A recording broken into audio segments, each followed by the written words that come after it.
ज्योतिष और जीवन में आपका स्वागत है। श्री गुरु चरणों में नमन कर श्री गणेश की वंदना करता हूँ। कुरुक्षेत्र के मैदान में जब अर्जुन संशयग्रस्त हुआ तो भगवान कृष्ण ने अर्जुन के संशय को दूर करने के लिए जो उपदेश दिया, वही दिव्य उपदेश श्रीमद् भगवद गीता के नाम से विख्यात है। 18 अध्याय में बहुत विस्तार से समझाया भगवान कृष्ण ने अर्जुन को। वो 18 अध्याय में जो विस्तारित संदेश है, उसका संक्षिप्त में सार रूप क्या है, वो आज हमारे लिए सार रूप में किस तरह उपयोगी हो सकता है, वो कौन से सूत्र हैं जिन्हें हम जीवन में उतार सकते हैं और आम व्यक्ति उनसे किस तरह से अपना जीवन परिवर्तित कर सकता है, इसी पर चर्चा करते हैं आज के इस वीडियो में। श्रीमद् भगवद गीता के पहले अध्याय से लेकर के 17वें अध्याय तक हम विस्तार थोड़ा चर्चा कर चुके। आज के अध्याय में पूरे संपूर्ण गीता का सार रूप में और अंत में 18 अध्याय पर चर्चा। हम बचपन से सुनते आए कि आत्मा अजर है, अमर है, आत्मा का स्वरूप अविनाशी, आत्मा की कभी मृत्यु नहीं होती। उसके उपरांत भी सबसे ज़्यादा भयभीत यदि कोई मनुष्य रहता है किसी भय से, तो वो है मृत्यु भय। जब आत्मा अजर है, अमर है, फिर मृत्यु से डरने की आवश्यकता क्या है? भगवान कृष्ण कहते हैं इसमें कि नैनम छिन्दन्ति शस्त्राणि नैनम दहति पावकः न चैनम क्लेद्यन्तापो न शोषयति मारुतः। आत्मा के दिव्य स्वरूप का वर्णन करते हुए, आत्मा के शाश्वत स्वरूप का वर्णन करते हुए कहते हैं कि कोई शस्त्र आत्मा को नहीं काट सकता, अग्नि जला नहीं सकती, वायु सुखा नहीं सकती, जल भिगो नहीं सकता। इतना शाश्वत और दिव्य स्वरूप आत्मा का।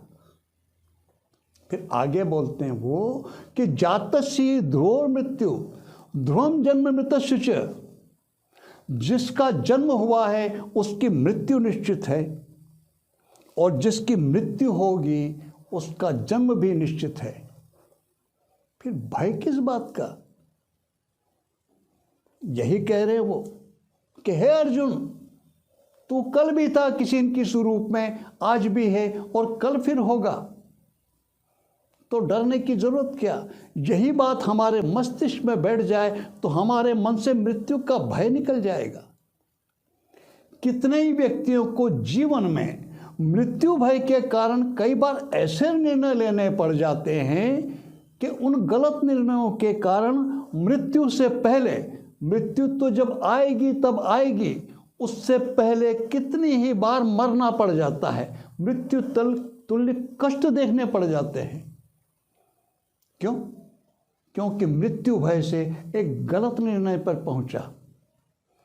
जब मृत्यु का भय निकल जाए, व्यक्ति गलत निर्णयों से बच जाता है।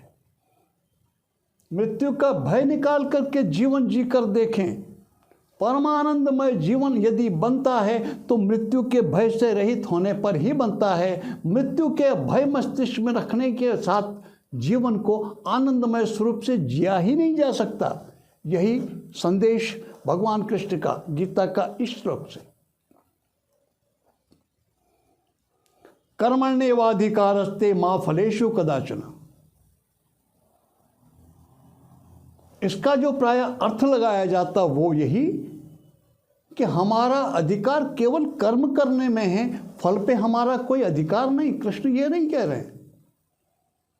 कृष्ण ये कह रहे हैं, उनका तात्पर्य यह कहने का कि हमें फल की चिंता करने की जरूरत नहीं है।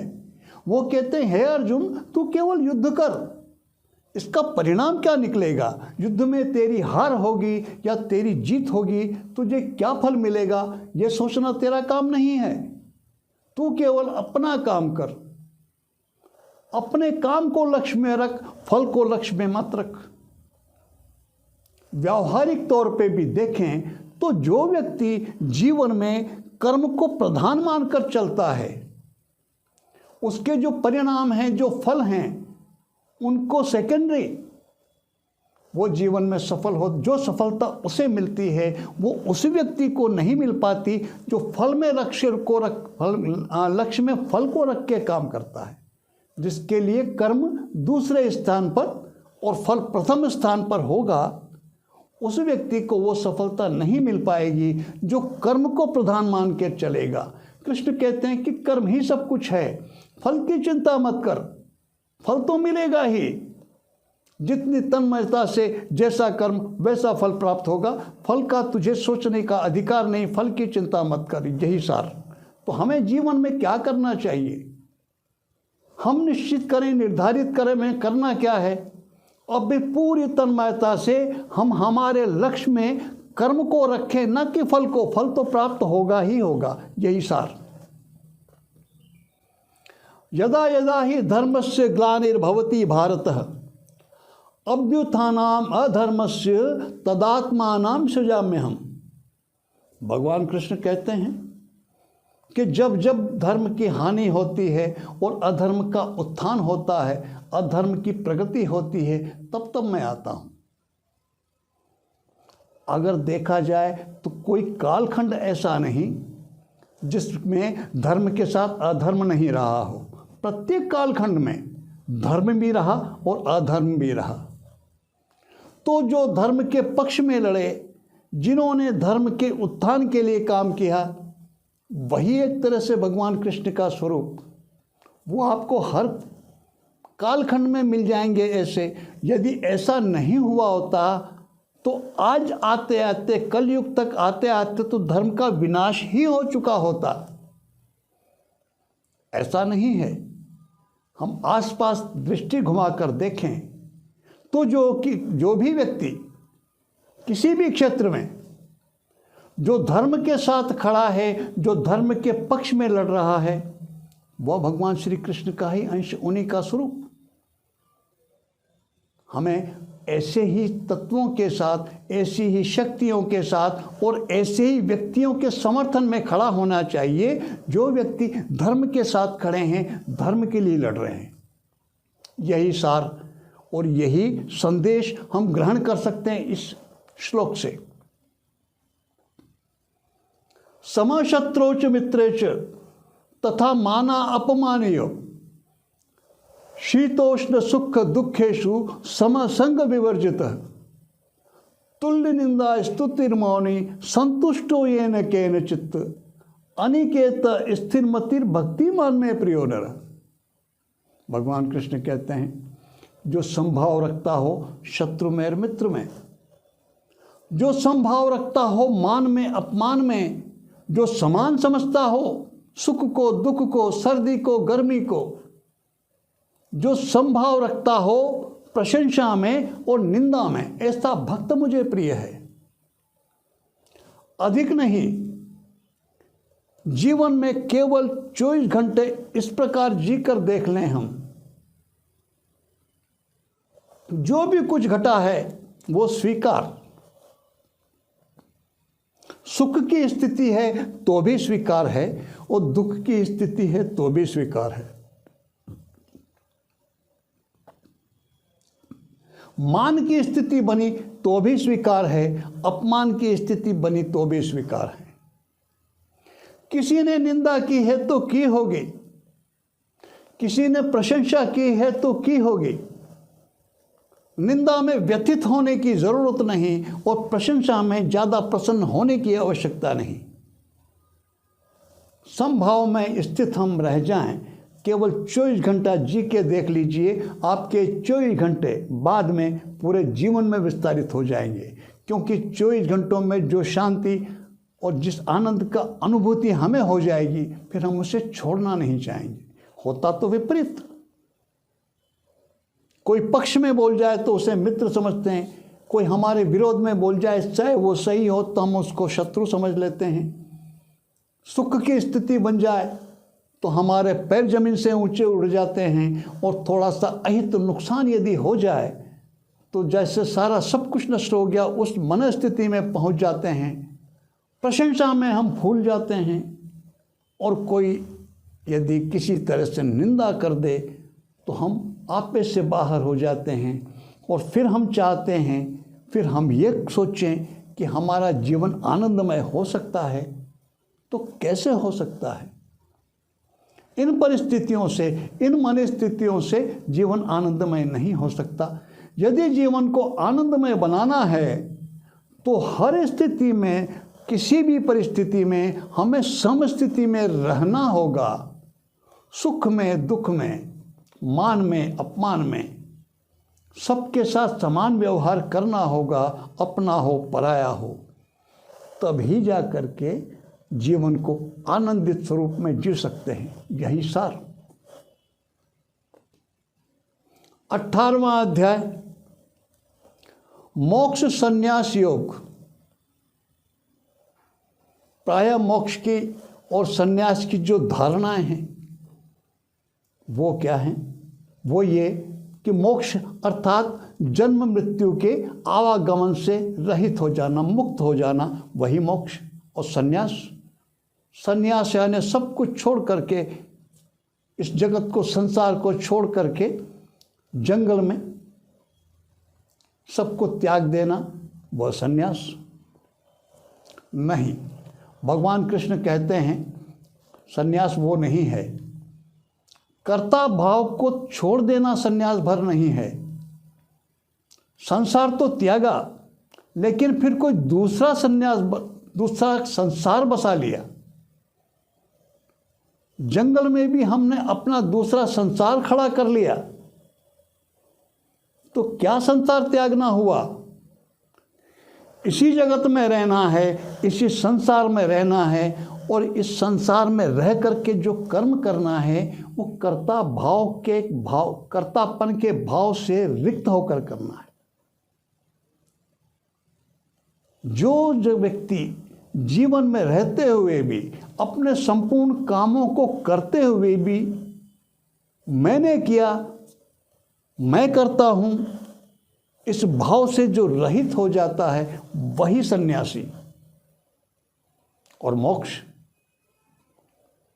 जब हम कर्तापन के भाव से विमुख हो जाएंगे तो सीधा सा तात्पर्य यह है कि हमें उसका फल भी नहीं मिलेगा, फल से भी रिक्त हो जाएंगे। मैंने बहुत पुण्य किए हैं, बहुत दान धर्म दिया, मैंने बहुत मदद की गरीबों की, बहुत सहायता की दुखियारों की, ये मैं सोच के चलता हूँ, मेरे मस्तिष्क में यही बात और यही धारणा। तो प्रकृति कहती, परमेश्वर कहते, कुछ भी कह लें हम कि ठीक है तुमने अच्छा किया है, तो इस अच्छे का अच्छा परिणाम देखने के लिए जाइए जगत में, संसार में जन्म लीजिए। हमको अच्छों का तो ध्यान है, लेकिन कहीं न कहीं, कभी न कभी अनुचित कर्म भी हुआ होगा, कुछ तो गलत भी हुआ होगा। जब परिणाम मिलेंगे तो वो जब दान पुण्य के मिलेंगे, साथ साथ जो भूल चूक किसी भी कारण से हो गए जिसका हमें ध्यान नहीं, भान नहीं, परिणाम उसके भी मिलेंगे। लेकिन भगवान कृष्ण कहते हैं कि अच्छा किया तो उसका कर्तापन नहीं, और कुछ गलत हो गया उसकी मर्जी किसी भी कारण से, तो उसका भी कोई दोष अपने सर नहीं।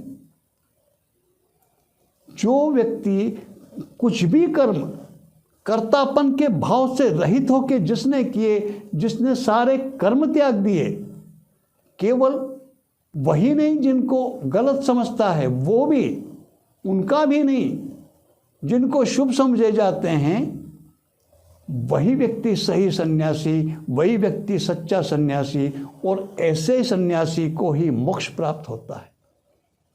अच्छे को भोगने के लिए जब आने की बात नहीं है, अच्छे कर्म जब गिर जाएंगे तो फिर उसके साथ साथ बुरे कर्म भी गिर जाएंगे, क्योंकि दोनों एक ही सिक्के के दो पहलू हैं। हमको पूरी मुट्ठी में सिक्का है, पूरा सिक्का फेंकने में आएगा। हम चाहें कि हम एक पक्ष फेंक दें, सिक्के का एक पहलू फेंक दें और एक को मुट्ठी में दबा के रख लें, यह नहीं हो सकता। हमें शुभ कर्मों को भी त्यागना है और अशुभ कर्मों को भी त्यागना है।